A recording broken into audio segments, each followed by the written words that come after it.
Alors aujourd'hui, c'est très à la mode, mais ils avaient voulu me mettre dans une école pour haut potentiel parce que j'avais été diagnostiqué, je sais plus quoi, un truc comme ça, oui. Tu serais HPI ? Ouais, alors oui, de base, je le suis. Écoute, mathématiquement, je le suis. Bonjour, vous écoutez d'ombre et de lumière. Aujourd'hui, j'accueille Michael Mittelstadt, alias Greg, dans Ici tout commence. De ses combats avec D'Artagnan aux coulisses d'ITC en passant par sa double culture, il nous dit tout.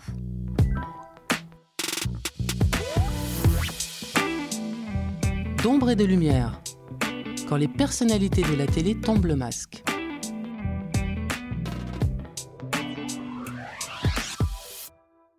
Alors, Michael, bonjour. Bonjour. On est très, très content de te recevoir.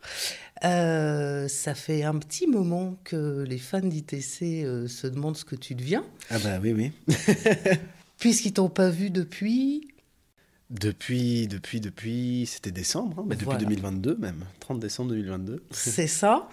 Alors, la première des questions, forcément, qui brûle les lèvres de tout le monde, c'est, comme dit Gainsbourg, pas Gainsbourg, comme dit Bachung, Oui. il va falloir dire stop ou pas. Comment tu vois Par rapport à ITC. Ah ouais.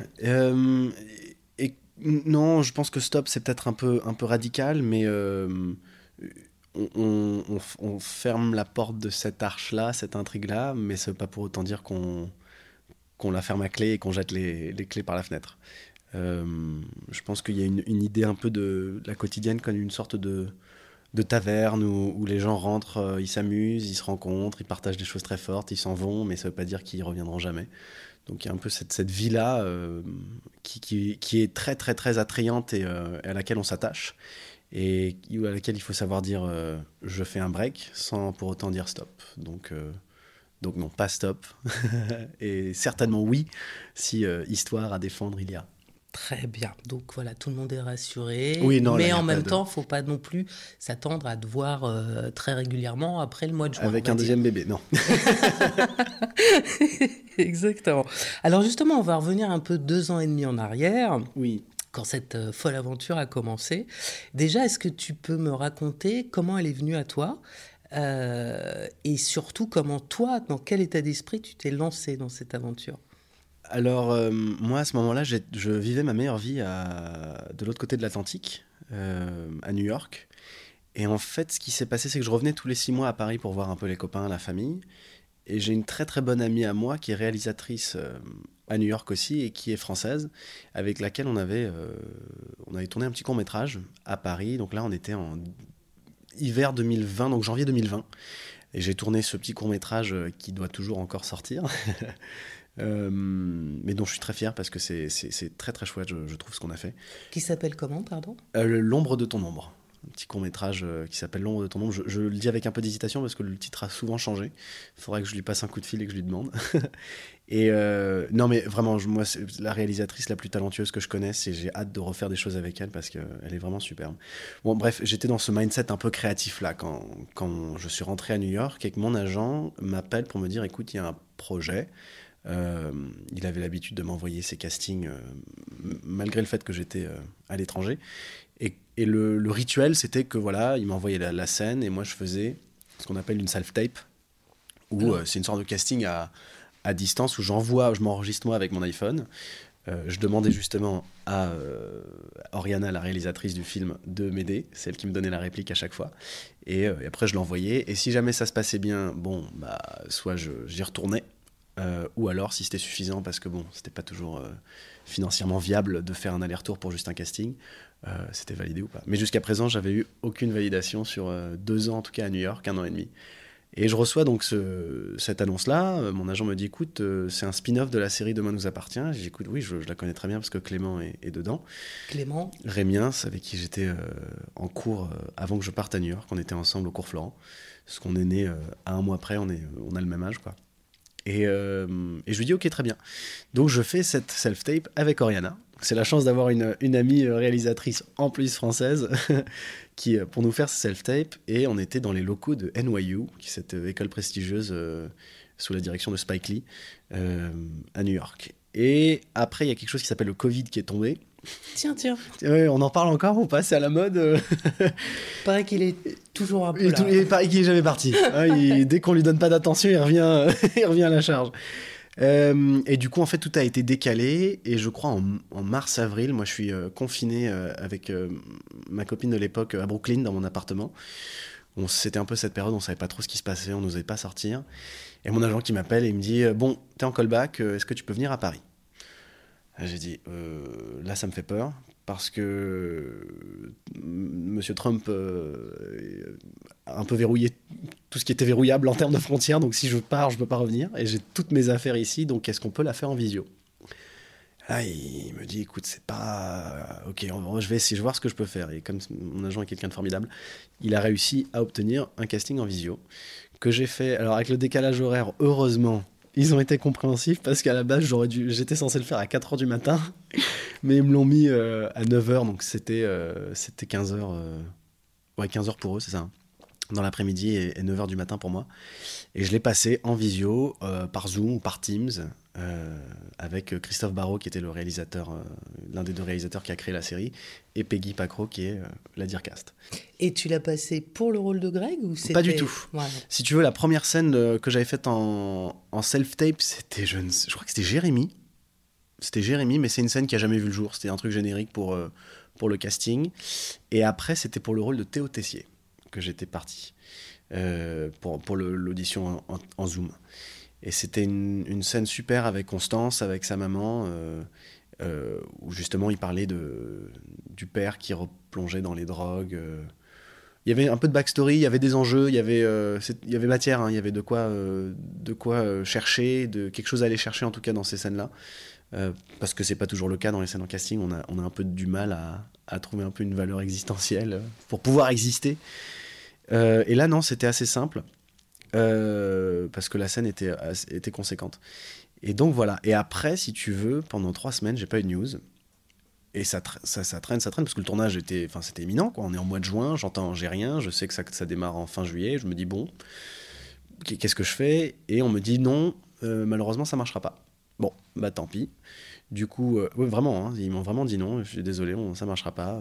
Qu'est-ce qu'ils t'ont dit pour motiver ce nom?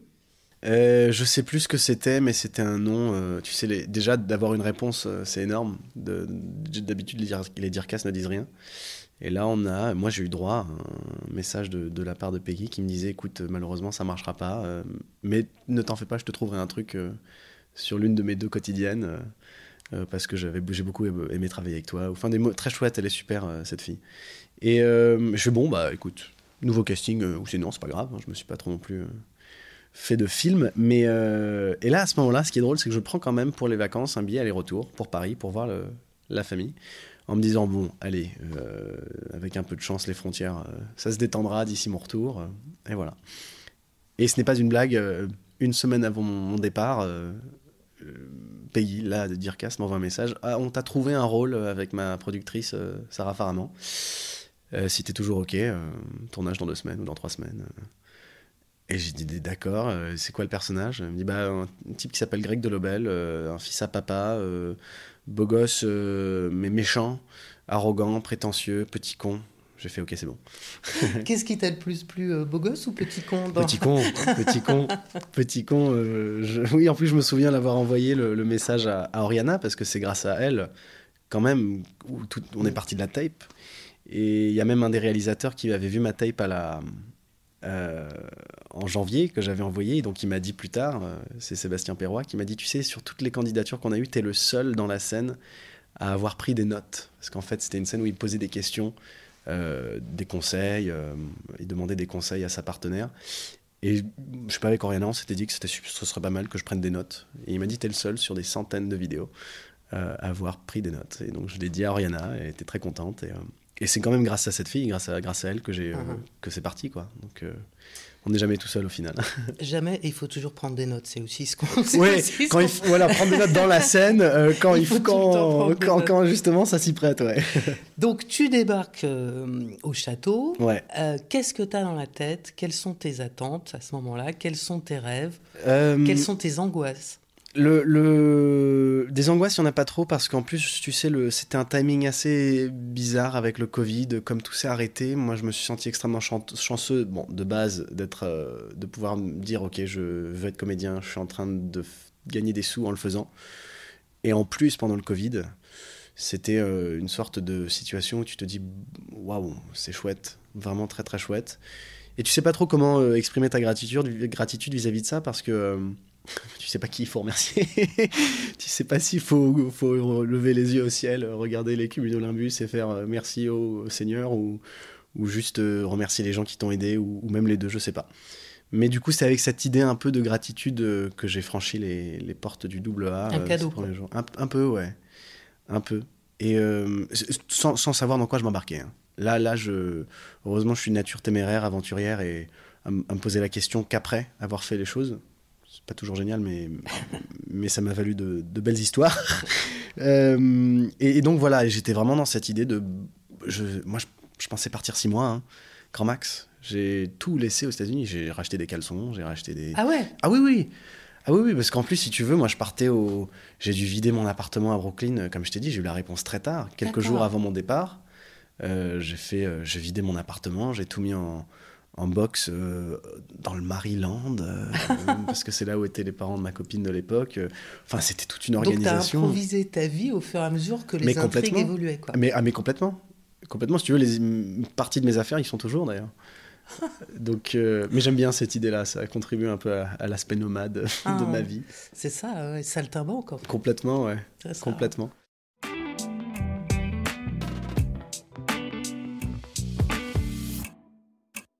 Alors, on va revenir un peu au début de ton histoire de comédien. J'ai lu que, en fait, tu avais commencé par la musique avec le piano à 5 ans, ouais. Le saxo à 9. Ouais. Ça veut dire que l'apprentissage des arts dans ta famille, c'était vraiment un des fondamentaux de l'éducation? C'était... ouais, mon père, en fait, était musicien. Enfin, il était beaucoup de choses, mais il était un mélomane. Et surtout, la musique l'a accompagné toute sa vie. Et je crois que mon père a été, tolérant sur plein de choses, mais il m'a forcé à faire du piano quand j'avais 5 ans. Ça, c'est sûr. Il m'a forcé et pendant longtemps, j'ai pas compris pourquoi. Aujourd'hui, j'en suis fier et très reconnaissant parce que, outre la base de la musique, ça donne une certaine rigueur dans l'apprentissage et tu comprends que tu peux apprendre d'autres choses que des fables, que des cours ou des maths. Et donc, voilà, tout petit, cette corde musicale, sans mauvais jeu de mots, qui vibrait. Voilà. Le théâtre est arrivé parce que je faisais le pitre chez moi. T'as des frères, des sœurs? Non, je suis fils unique, donc double ration pour mes parents. Ah oui, c'était... je sais pas si je dois m'excuser aujourd'hui ou si c'est le comportement normal d'un enfant, mais c'est vrai que chez moi, en plus, comme j'ai une énergie, j'ai besoin de dépenser cette énergie constamment. Je prenais beaucoup d'énergie à mes parents parce que je sautais dans tous les sens. Et quand je regardais des films, je les jouais en même temps. C'est-à-dire qu'il y avait... alors si par exemple il y avait les Trois Mousquetaires, j'en parle parce que je suis allé voir la dernière version que j'ai adorée, l'adaptation de 1973 qui était un film que je regardais toutes les semaines. Quand il y avait des scènes de combat, je prenais un bâton. Parfois même je traînais des potes. Hein. Je leur disais voilà non mais toi tu fais Aramis, toi tu fais ça et voilà, je m'apprivoisais un peu metteur en scène, mais j'appuyais sur play et on faisait la scène en même temps. D'accord. Donc c'était un peu du playback post. C'est ça, c'est un karaoké en image. Un karaoké en image avec le texte, parce qu'on n'a jamais essayé d'apprendre le texte par cœur, mais c'était live. D'accord. Et là, t'avais quel âge quand tu faisais ça? Mais là, c'est aussi longtemps que je puisse m'en souvenir. Depuis, je n'ai jamais vu, mais tous les films étaient comme ça.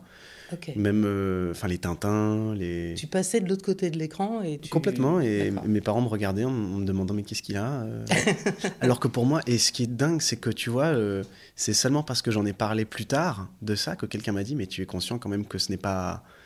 Enfin, c'est pas normal, mais dans le sens, tous les enfants ne font pas ça. Alors que pour moi, c'était complètement normal. D'accord. Il y avait ce truc de... Et surtout, le film est vrai, hein. Pour moi, c'était vrai. Hein. Athos, Porthos, Aramis, ils étaient... Bien sûr. Si je les cherchais dans la campagne... Bien sûr. Mais ils étaient là. Ils sont là. Ouais. Et mon père, un jour, qui a essayé de m'expliquer, mais tu sais, c'est un métier, il y a des gens qui sont payés pour faire semblant. Moi, je dis non, il faut qui fait semblant. Non, il n'y a pas de semblant. Zéro, c'est zéro. Athos, c'est Athos. Quand il meurt, il meurt. Oui, mais quand tu revois le film, il meurt à nouveau. Je dis, oui, il meurt à nouveau pour la première fois. Ils n'ont pas consulté des psys, ils ne sont pas inquiétés outre mesure? Non, parce qu'en fait, j'avais été... Alors aujourd'hui, c'est très à la mode, mais ils avaient voulu me mettre dans une école pour haut potentiel parce que j'avais été diagnostiqué, je sais plus quoi, un truc comme ça, oui. Tu serais HPI? Ouais, alors oui, de base, je le suis. Écoute, mathématiquement, je le suis. D'accord, t'as un QI de combien? J'en ai aucune idée. On m'a dit quand j'étais petit que j'étais HPI et pour moi, ça n'a jamais vraiment... Ouais, ça, tu sais, ça n'a pas... Pour être sincère avec toi, ils ont voulu me mettre dans une école où le matin, on faisait de la couture et l'après-midi, on apprenait à parler aux poissons. Je me suis dit, je vais peut-être rester dans...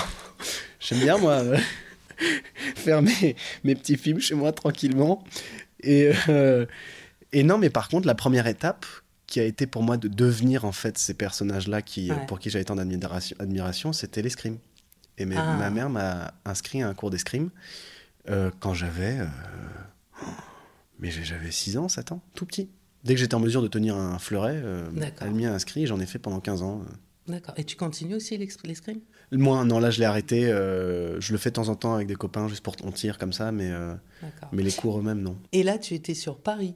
Là, j'étais à Paris, ouais. Voilà, parce que tu es né à Paris. Hein. Je suis né à Paris. On a beaucoup bougé parce que mon papa travaillait pour une organisation internationale. Donc, on a beaucoup bougé, surtout aux États-Unis, etc. Mais le gros du gros était à Paris, ouais. Ok.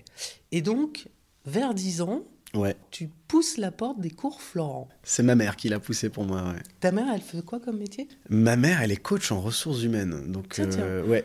Elle est moins dans la fibre artistique, professionnellement parlant, en tout cas, que l'était mon père ou moi. Même si elle dessine, elle peint, tout ça. Mais c'est effectivement elle qui a dit, bon, il est temps de faire quelque chose là, parce que toute cette énergie, on n'en veut plus à la maison. Autant qu'elle serve à quelque chose. Donc, ils m'ont inscrit aux ateliers jeunesse du cours Florent. À 10 ans, donc? Non, c'était plus tard, ça, parce que je devais avoir 11 ans, j'étais en 4e, 11 ou 12. D'accord. Parce que les AJ1, les ateliers jeunesse, l'AJ1, la première année, quoique ça s'appelle ado maintenant, je crois, commençait en 4e. D'accord. Donc là, ça confirme. Tu dis, quand je serai grand, je serai comédien. Enfin, je continuerai à être comédien, en fait. Oui, c'est ça. c'est ça. Même si, pour moi, je comprenais pas trop le concept d'acteur. Mais jouer, en fait, le mot-clé, c'était jouer. Ouais, c'était juste cette idée on nous donne la permission de faire ce qu'on veut sans jugement. Et c'est quoi le jeu, justement, si tu avais une définition? C'est quoi jouer pour toi? Je sais pas. C'est très dur de mettre des mots dessus parce qu'il y a un truc qui se passe. Si tu veux, moi, par exemple, je fais des allergies au pollen. Voilà. Non. Au printemps, si. Je fais des allergies au pollen. Et il y a un truc magique qui se passe à chaque fois qu'on tourne au printemps, c'est que je peux être en train d'éternuer, avoir des quintes de toux, les yeux qui me sortent des orbites avec des vaisseaux sanguins. T'as l'impression que c'est des artères. Quand t'entends le action, ça s'arrête. Tu sais, c'est un peu comme... il paraît que Vincent Lindon, tous ces tocs s'arrêtent quand il y a le action. Absolument. Donc, voilà. Et Jouvet ne bégayait plus. Et Louis Jouvet, exactement. Donc, comment est-ce qu'on explique ça? J'imagine qu'il doit y avoir des scientifiques qui se sont posés. Peut-être parce que t'es à ta place. Il y a peut-être de ça. Il y a ce truc d'insouciance, de bac à sable, de liberté. Moi, j'ai besoin de beaucoup de liberté dans ma vie, de manière générale. Je pense que c'est ça, mais c'est après ce genre de truc où j'aime pas trop mettre. Plus on cherche les mots, moins. Tu le vis comme ça, en tout cas. On va s'arrêter à juste le fait de vivre ça. Oui, voilà, c'est ça. C'est ça. Et donc, tu l'as mentionné tout à l'heure. Enfin, parallèlement à ça, quand même, tu poursuis tes études, puisque monsieur décroche un bac S avec mention très bien. Ça, c'est comment dire, alors, il faut que je choisisse les mots. Le contrat? Non, alors oui, mais plutôt l'exigence de ma mère. C'est ma mère qui m'a toujours... j'en ai bavé étant ado de ça, mais aujourd'hui, ça m'a appris une rigueur essentielle dans mon travail, dans ma vie de tous les jours, et ça, je le tiens de ma mère, qui m'a toujours poussé à avoir des meilleures notes, à aller au-delà dans le dépassement de ses capacités, à être la meilleure version de soi, surtout à l'école. Parce qu'elle m'avait dit que plus tard, j'en serais fier et que ça me servirait. Pourquoi t'es allé à New York? Pourquoi c'est dans cette fameuse école, que tu vas dire mieux que moi, parce que je n'ai pas l'accent, qui s'appelle... J'en ai fait 2. J'ai la première qui s'appelle The New School, Voilà. qui m'a pas énormément plu, donc je suis passé dans une autre et je pense que c'est celle-là. Et vas-y. Le Marymount Manhattan College. Voilà, ça, je pense qu'il n'y a pas photo. Alors voilà, qu'est-ce qui t'a conduit outre-Atlantique et surtout, de quoi tu t'es nourri là-bas? C'est de la fuite. Je vais appeler ça enfin vraiment, c'était de la fuite. Je me suis enfui, T'as fui quoi? j'ai fui la France. J'ai fui la mentalité élitiste de diplôme.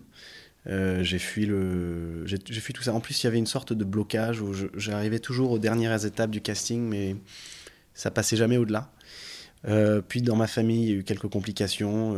Tout portait à ce que je parte. Parce que c'était plus devenu sain. Dans ma famille, tout ça, il fallait que je fasse quelque chose. Et c'est ma mère, à nouveau, qui est la personne probablement la plus sage que je connaisse, qui m'a dit « Pars. Là, il faut pas que tu te poses de questions. Pars. Oui, mais non, pars. » T'avais quel âge? J'avais 19 ans, je pense, quand elle m'a dit ça. Et c'est ta première expérience en solo à l'étranger? Non, j'avais voyagé un peu, mais en termes de déménagement radical, ouais. Donc là-bas, tu as mangé du théâtre, des planches. Ouais, j'ai fait du théâtre, j'ai beaucoup tourné dans les clips d'étudiants, dans des courts-métrages étudiants. J'ai rencontré plein de gens, j'ai rencontré des stars. Quelle star as-tu rencontré? Et j'ai rencontré Jake Gyllenhaal, par exemple, qui était un acteur qui, pour moi, comme je les voyais sur grand écran à Paris, pour moi, ils n'existaient pas vraiment, tu vois. Il y avait ce truc de... Quand je l'ai rencontré, c'était en mode « Wow, you're real !» Incroyable.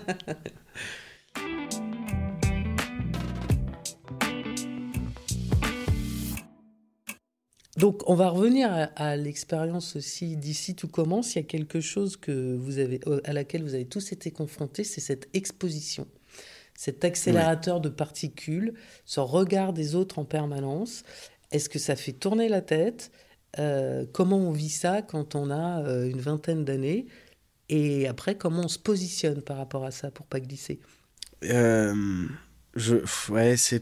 à nouveau, ce sont des choses, je pense, qui nous dépassent un peu parce que ça dépend de chacun ce qu'il cherche. Moi, j'ai toujours voulu faire ça parce que je voulais monter à cheval et me battre contre le cardinal de Richelieu. Tu vois, D'accord. De toute façon, il y a une version à peu près tous les 10 ans. Donc, ouais, non, mais voilà. Non, mais oui, parce que là, c'est les Trois Mousquetaires, c'est très frais dans ma tête. Mais c'était juste ça. J'ai jamais été intéressé par cette idée cette idée Instagram qui est venue entre-temps. Moi, je voyais ma vie comme... pour plus, comme je suis pas du matin, je voyais ma vie comme... je me lève à 14h, je répète jusqu'à 18h, à 19h, je joue ma pièce, jusqu'à 22, 23, à minuit, je vais à un jazz club. Oui, t'es un oiseau de nuit, plutôt. Ouais, moi, c'est comme ça que je la voyais, et voilà. Donc, la popularité, les trucs, les machins... Il faut... Ouais, en fait, à nouveau, je pense qu'il faut juste il faut se demander pourquoi je fais ça. Si c'est pour vivre une vie d'acteur, si c'est pour vivre les paillettes, très bien. J'avais un prof même à New York qui disait if you want to be a star, ok, mais il faut juste le dire. Il faut l'assumer. Si tu veux être acteur pour vivre la vie d'une star, très bien. D'accord. T'as le droit. T'as le droit, ah oui, et ça va sûrement bien se passer parce qu'il faut faire attention à ce qu'on souhaite parce que ça finit toujours par arriver d'une manière ou d'une autre. Et en revanche, si tu veux être acteur parce que tu veux raconter des histoires ou parce qu'il y a un rapport avec la fiction ou le storytelling ou l'émotion, peu importe, parce qu'il y en a même, c'est thérapeutique, ils expulsent des émotions parce qu'ils n'arrivent pas à en parler. Si, bien sûr. Ah, ouais. Bien sûr, on est beaucoup plus, on se libère plus entre le action et le coupé qu'entre le coupé et le action. Et donc voilà, je pense qu'il faut se poser, il y a ça qui rentre en compte. Après, effectivement, dans le cadre de la série, ce qui peut un peu étouffer, c'est le fait qu'on soit dans une sorte de bulle et toute l'année. C'est-à-dire que dans la plupart des séries, il y a un début, un milieu, une fin. Saison 1, après saison 2, mais il y a quand même des respirations, des aérations. Il y a la com, il y a tout ça. Donc, mais là, sauf que là, c'est non-stop. Et la première réalisation que je pense qu'il faut avoir, c'est de se dire, quand tu sors et qu'on t'appelle par ton prénom de personnage, c'est que c'est le personnage qui est célèbre et non pas toi. Donc je pense que déjà là, tu descends d'un étage. La deuxième chose, c'est quand tu arrêtes la série, et ben, le lendemain matin, tu n'es pas maquillé, coiffé, tu ne tombes pas. Donc ça aussi, tu descends d'un étage. Et la troisième chose, c'est qu'à Paris, personne ne te reconnaît.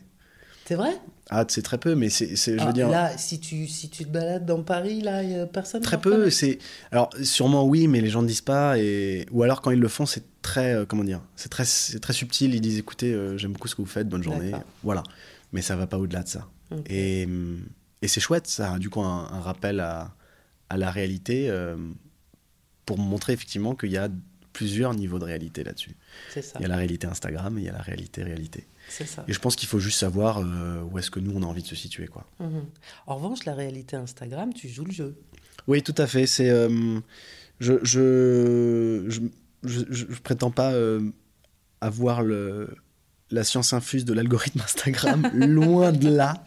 Même avec un bac S avec mention très Même bien. avec un bac S mention très bien qui me sert beaucoup aujourd'hui. Non, mon agent m'avait dit garde-le.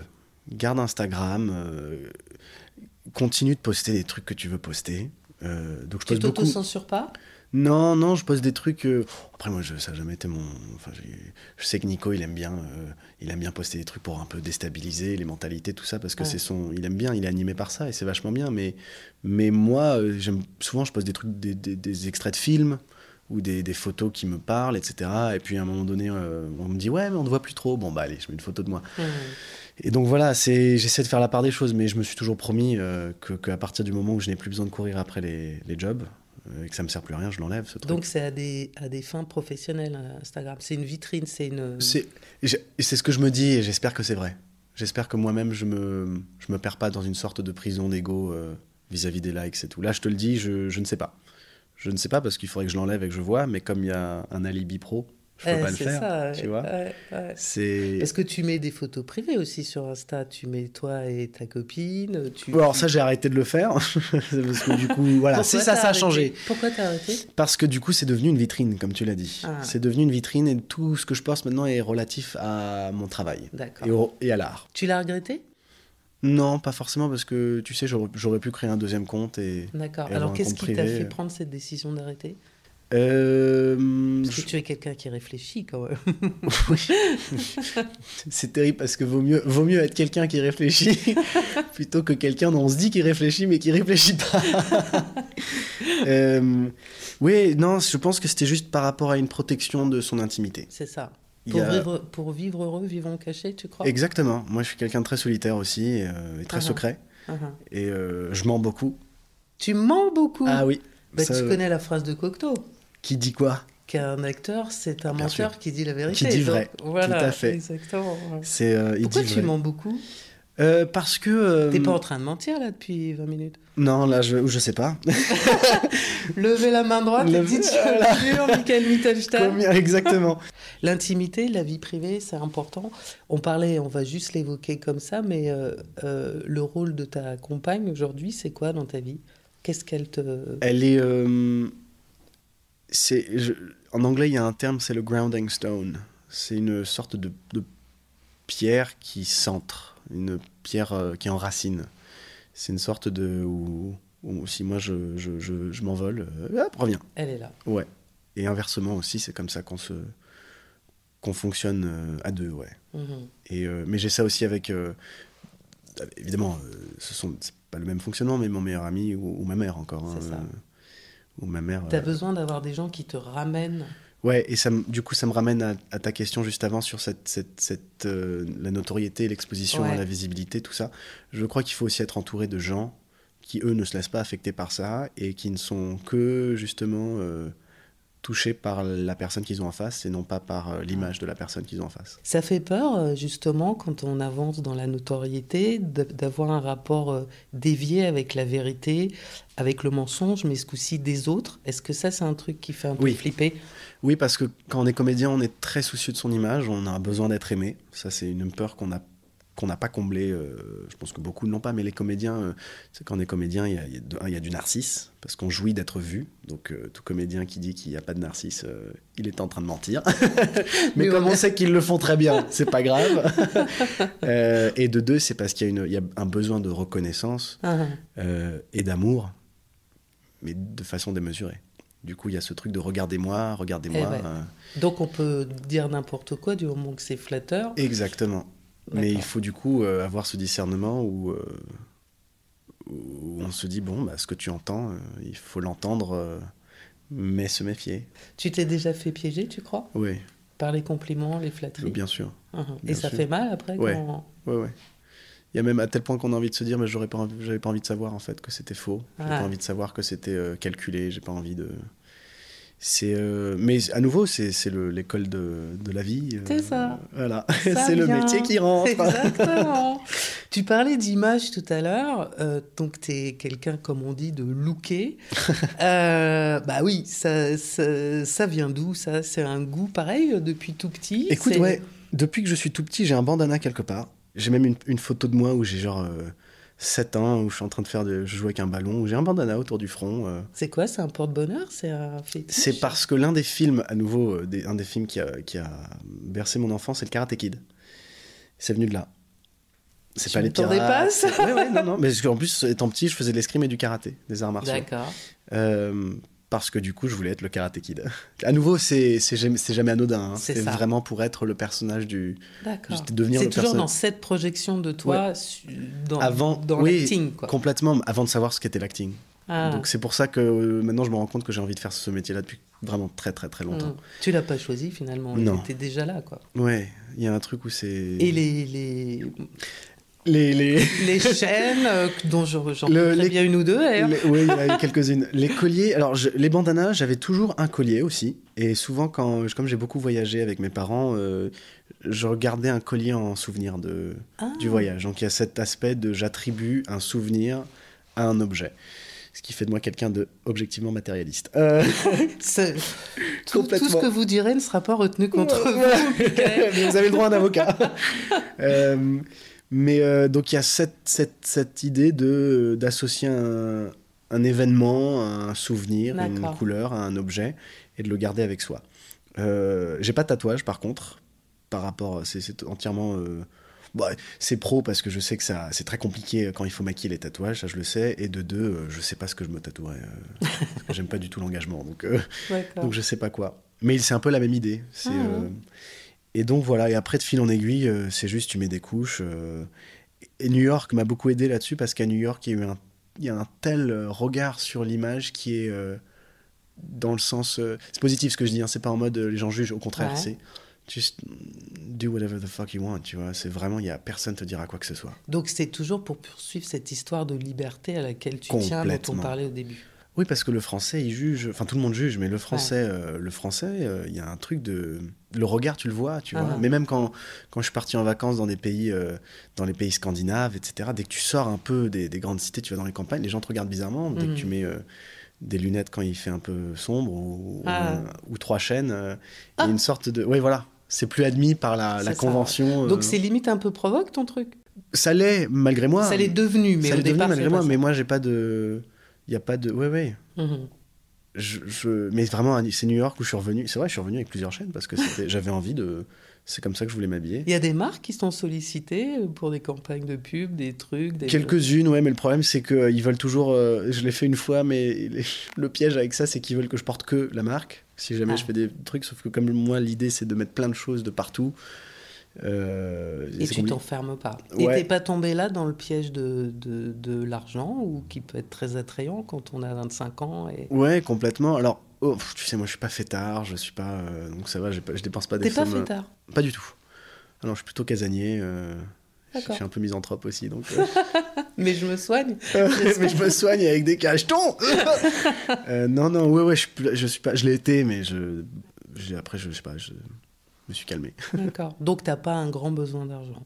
Non, après, c'est sûr que ça aide hein, quand tu as de l'argent. C'est la liberté aussi. C'est la liberté, c'est à ne pas confondre avec facilité, je pense. C'est un juste milieu à trouver.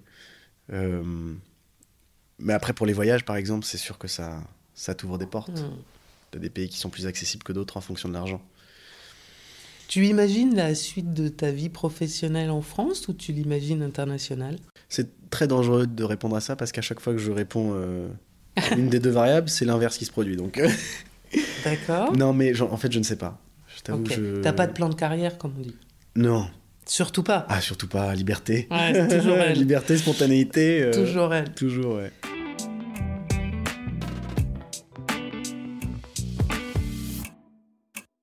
Tu faisais référence à ses origines, donc allemande par ton père Oui. et indienne par Par ta ma mère. mère. C'était quoi l'ambiance à la maison, justement C'était pas français. Non, mais c'est vrai que souvent, tu vois, comme j'ai ce discours un peu arrêté, tu sais, sur la mentalité française, Ouais. on me dit, oui, mais t'es français. Je fais, ouais, mais je suis né en France, j'ai un passeport français, Ah, j'ai passé le baccalauréat général, scientifique, Ouais. spémat, français. ouais. Mais à la maison, ça parlait anglais, allemand. Enfin, je sais même pas ce qui va dans un bœuf bourguignon, hein, pardon. Hein, mais alors que- C'est pas grave. Ok, malgré 2 ans et demi d'ITC, Ah. moi, la culture française, elle est. Je sais pas, je l'ai vécue à l'extérieur de ma famille. Ah, Si tu veux, je l'ai c'est-à-dire, vécu. vas-y, explique. Bah, c'était à l'école, c'était les copains, c'était la vie de tous les jours dehors, c'était la vie parisienne. Ça, c'est ma culture française. Mais sinon, ma culture à la maison, mon père qui a vécu aux États-Unis, il a fait ma culture de cinéma, mais avec des films américains. D'accord. Beaucoup de films américains, quelques films allemands. Et pour après, à la maison, la nourriture, c'était la nourriture indienne. Donc c'est un melting pot où c'est vrai que l'identité. C'est pour ça qu'aussi j'aime pas me poser enfin je peux pas me poser quelque oui, part c'est parce ça. que je n'ai nulle part où me poser. J'allais te dire, tu te sens d'où, toi? Je sais pas. Et c'est un phénomène qui a un nom qui s'appelle, je sais pas si c'est traduit en français comme ça, mais en anglais on appelle ça la cultural dislocation, la dislocation culturelle, où c'est propre aux enfants qui sont de culture mixte. D'accord. Il n'y a aucun endroit sur Terre où ils se sentent chez eux. Et c'est déstabilisant ou au C'est contraire? horrible, c'est terrible. C'est terrible parce que tout le monde a un chez-soi, tout le monde a un home. Bah oui. Et on te demande d'où tu viens et c'est la panique. Du coup, tu mens. Non, mais vraiment, à nouveau, hein, c'est un concours de circonstances qui fait que toute ma vie, tu dis, tu viens d'où? Je viens de Paris. D'accord. Donc tes parents sont, ah là, là, c'est compliqué. Là, Ah, ouais, d'accord. Donc, après, c'est chouette parce que du coup, tu rentres dans aucune case. Et du coup, pour le jeu, tu es disponible puisque à chaque fois, c'est une page entre guillemets blanche que Ouais. tu peux remplir avec Et plein réécrire, ouais, avec plein de nouvelles incarnations. complètement. En fait. Complètement. Et alors, en plus, l'ironie, c'est que ça ne se voit absolument pas sur mon visage, que je Ouais. suis allemand ou indien. Ouais, c'est ça. Donc ça rapporte toujours un peu de mystère. Ouais. Et puis le mystère, ça participe du jeu et du fait Complètement. d'être comédien. Ouais. T'évoquais tout à l'heure Bardot, Oui. donc qui va être très prochainement diffusé sur France 2. Tu joues Gilbert Bécaud. Oui. Là aussi, raconte-nous cette histoire. Il me semble qu'il y a une anecdote avec une robe à pois, Oui, une tout à cravate à pois. Tout à fait. Bah, j'ai fait mes petites heures de recherche parce que je connaissais très très mal. Je connaissais les chansons, les hits. De Gilbert Bécaud. De Gilbert Tu connaissais Bécaud. mieux Brigitte Bardot. Oui, à Brigitte, oui, bien sûr, ça je connaissais. De nom, j'avais vu quelques films, mais Gilbert Bécaud, je vais être sincère, je connaissais Je reviens te chercher, Nathalie. Voilà. Et c'était tout. Je savais même pas à quoi il ressemblait. Donc, Ah ouais, tu savais pas à quoi il ressemblait. c'est quand j'ai lu les scénars, parce que si tu veux, l'audition à nouveau, on savait pas trop, on passait des castings, et même jusqu'au callback, je savais pas trop pour quel rôle j'avais D'accord. auditionné pour un autre rôle à la base. C'était lequel? C'était le rôle de Vadim. D'accord. Et, Qui est joué par Victor Belmondo. ouais. Et donc après, voilà, j'ai eu le rôle de Gilbert, et c'est là où je me suis attaqué aux recherches. Et ce qui est impressionnant, c'est que c'est la première star du monde, dans le sens où c'était avant Elvis, avant Johnny Hallyday. C'est la première star, le premier idole. C'est avec les lui. fans et tout. Ouais, les femmes qui voulaient se faire signer les seins par lui. C'était lui, la première idole. Et aujourd'hui, moi de ma génération, c'est très compliqué, hein, ceux qui s'en souviennent. Ça fait peur, ça? Je sais pas, je sais pas parce que alors ce qui est intéressant, c'est que bah non, parce que voilà, quand on voit des Elvis qui perdurent ou des Michael Jackson, même si c'est plus tard, on se dit bon, ces gens-là vont jamais être oubliés, mais le Gilbert, c'est sur un fil, hein. Oh. Et c'était un type extrêmement ambitieux qui avait une volonté de faire. Et il y a cette interview qu'on peut trouver sur YouTube qui est absolument géniale, mais bon, qui aujourd'hui porte un sens un peu doux, amer, bittersweet, où le journaliste lui demande, oui, il y a de jeunes artistes comme ce jeune-là, Johnny Hallyday, qui monte. Est-ce que ça vous fait pas peur de ne pas durer? Est-ce que vous n'avez pas peur de ne plus être monsieur 100 000 volts et d'être juste monsieur 1000 volts?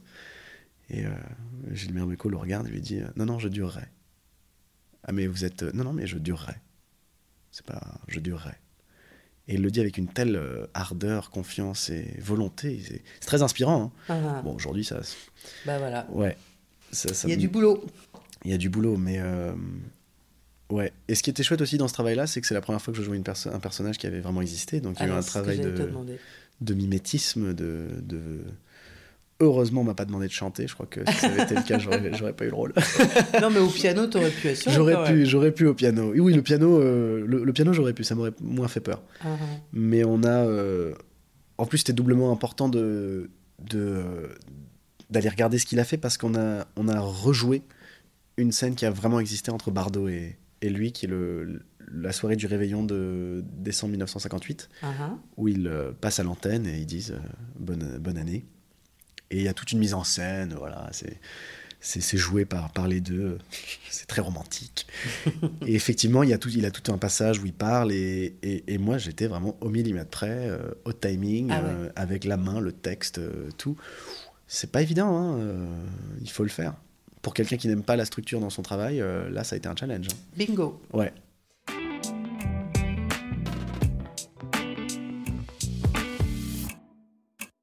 Il y a aussi un autre challenge, alors je ne sais pas, c'est que donc ce biopic consacré à Brigitte Bardot est aussi axé sur les hommes qui ont traversé sa vie, dont Gilbert Bécaud. Oui. Donc il y a une partie de scène forcément intime, de baiser, avec Julia de Nunez, voilà, qui joue Brigitte Bardot. Comment tu abordes ça est-ce que ce sont des scènes comme les autres, ou est-ce qu'il y a toujours un petit... Alors, en particulier pour moi, je crois que j'étais son premier bisou dans la série. La scène d'un des baisers avec Gilbert était le premier, enfin, l'un des vrais baisers, était l'un des premiers tout au début du tournage qu'elle tournait, donc c'était un peu Mazel Tov. Mais comment dire, on est rodé avec ITC. J'ai envie de te dire, on est rodé. C'est un rodage facile ou c'est... Ouais, c'est du... Ouais. Complètement, parce que tu vois très vite que c'est comme serrer une poignée de main pas dans l'exécution, mais dans l'approche, en fait. D'accord. Si t'en fais tout un sac, là, ça va se voir, et là, tu deviens... Et c'est ton rôle, je pense, moi, je suis difficilement nerveux pour les scènes, comme j'aime bien, comme je le dis, à nouveau faire, et ensuite on voit. C'est, je crois, le rôle de ceux qui sont à l'aise de rassurer la personne en face, s'il y a besoin, évidemment. Parce que ça va tellement vite et que les gens ne se rendent pas forcément compte. Parce qu'il y a des scènes de nu aussi, il y a eu des scènes de nudité. On te voit nu de dos, d'ailleurs, me semble-t-il. On me voit nu de dos, même pour Julia, elle a cette scène où elle ouvre à Gilbert nu. Enfin, il y a toutes ces scènes-là qui sont... Certes, c'est écrit sur le papier, c'est juste, elle est là, elle est nue, elle ouvre la porte, et bon, moteur. Non, il faut prendre le temps. Il faut qu'on en parle, il faut qu'on voit si c'est OK pour tout le monde, parce que c'est quand même... ce sont des moments d'une grande sensualité, donc si la sensualité s'éclipse au détriment d'une angoisse, ça va plus marcher. Et là, tu serais plutôt celui qui rassure plutôt que celui qui flippe. Avec l'expérience d'ITC, ouais. D'accord. Grâce à ITC, oui, les premières scènes de bisous sur ITC, c'est vrai qu'au début, on se dit bon. Ouais. Et après, vraiment... ITC, ça banalise, quoi. Un peu, dans le bon sens du terme. Ouais, complètement. Et c'est vrai qu'il faut en parler. Hein. Il y a pas de... il faut juste en parler. Écoute, voilà... Et chacun a des mécanismes différents, chacun fonctionne différemment. Il y en a qui vont avoir besoin d'en parler. Et après, on peut le faire. Il y en a d'autres, c'est n'en parle pas, on vit l'instant et on voit. Est-ce que tu as le sentiment, et je ne parle pas forcément que physiquement, d'avoir encore des pudeurs devant la caméra ? Est-ce qu'il y a des sentiments ou des scènes qui te sont plus difficiles que d'autres ? Alors oui, là-dessus, oui. La pudeur, pas vraiment. Mais il y a toujours des scènes plus difficiles que d'autres. Ouais. Ça, il y en aura toujours... Sur ETC, par exemple, il y a eu quelque chose qui a été compliqué à gérer ? Les scènes... ouais, il y a eu... Les scènes avec les parents, c'est pas évident. Pourquoi ? Parce que... moi, t'avais une mère dysfonctionnante dans le... Ouais, il y a ça, il y a l'élitisme du père, il y a le fait de vivre dans l'ombre du père, il y a... ce sont des choses qu'on doit jouer comme si ça nous arrivait à nous, donc on va forcément aller chercher des choses qui sont pas nécessairement saines ou positives. Et on sait pas comment ça va sortir. Donc tu te mets un peu en danger quand tu joues? Ouais. Ah oui, oui. Ah oui, oui. Ah oui, oui, complètement. Là, il y a un truc où tu sais... Parfois, il y a des moments où tu te dis, bon, tu mets ton casque, tu dis à tes petits hamsters dans ton cerveau, allez les gars, il faut y aller. Oui, mais alors est-ce qu'il faut la beauté de la scène Et ou on sait la pas. blessure de l'interprète? Ah, là, on touche à la question de la souffrance vis-à-vis de l'art. Qu'est-ce C'est qu'on ça, fait? Ouais. ouais. Ma mère dira toujours qu'il faut se protéger. Moi, je dirais toujours qu'il faut ce qu'il faut. Au niveau des projets, est-ce qu'il y a peut-être une série étrangère ou est-ce Là- que tu as passé des castings pour des séries étrangères? Constamment. Mon agent sait que j'en raffole. Il m'envoie tout ce qui passe. Oui, j'avais passé un casting pour le spin-off de Walking Dead, Ah, Raise the Dead, qui se tournait, qui aurait été juste après ma sortie d'Ici Tout Commence. Où c'est pas passé loin. C'est pas passé loin, mais heureusement, j'ai été repêché par une autre série étrangère qui s'appelle The Serpent Queen, ouais. dont la saison 2 se tourne actuellement et dans laquelle j'ai la chance et l'honneur d'en faire partie. Et ça, c'est un projet que tu tournes actuellement, que Ouais. tu vas tourner? Là, j'ai fait déjà quelques jours, j'y retourne demain, pour être tout sincère D'accord. avec toi. Ok. Et c'est très chouette parce qu'on est sur de l'époque, on est sur de l'anglais. Eh ouais. Ça me fait du bien de tourner en anglais.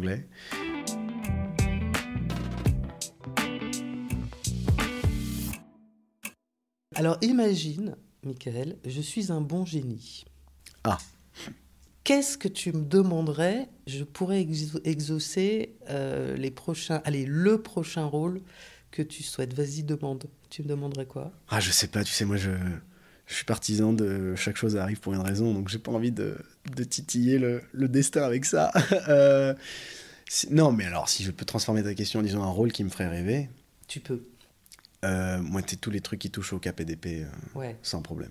d'accord. Sans problème, là, il n'y a pas de tous les euros, les mousquetaires, les pirates, les trucs qui font rêver les gamins, en fait. C'est ce que j'allais dire. On revient au début de notre mais ouais. conversation. Mais même les films d'arts martiaux, D'accord. Des choses un peu physiques quand même. Hein. bah à nouveau, cette idée d'énergie, ouais. Sans pour autant être dans un gros nanar d'action. Hein. Il y a des super films d'action qui sont porteurs d'enjeux, d'histoire et de signification. Et si on enlève le travail dans ta vie, Ouais. qu'est-ce qui reste? Bah, je vois mes proches. T'as beaucoup d'amis? J'ai beaucoup d'amis. Ouais, si, j'en ai pas mal quand même. Je suis très chanceux. J'ai pas mal d'amis et je suis très proche avec eux. Des amis de longue date? Des amis de longue date, ouais. Ouais. Bah, y en a un, on se connaît depuis qu'on a 2 ans. Donc, D'accord. Ça commence à remonter. T'as des amis sur ETC? Il y a des gens dont tu dirais que ce sont Oui. des vrais amis? Qui ça?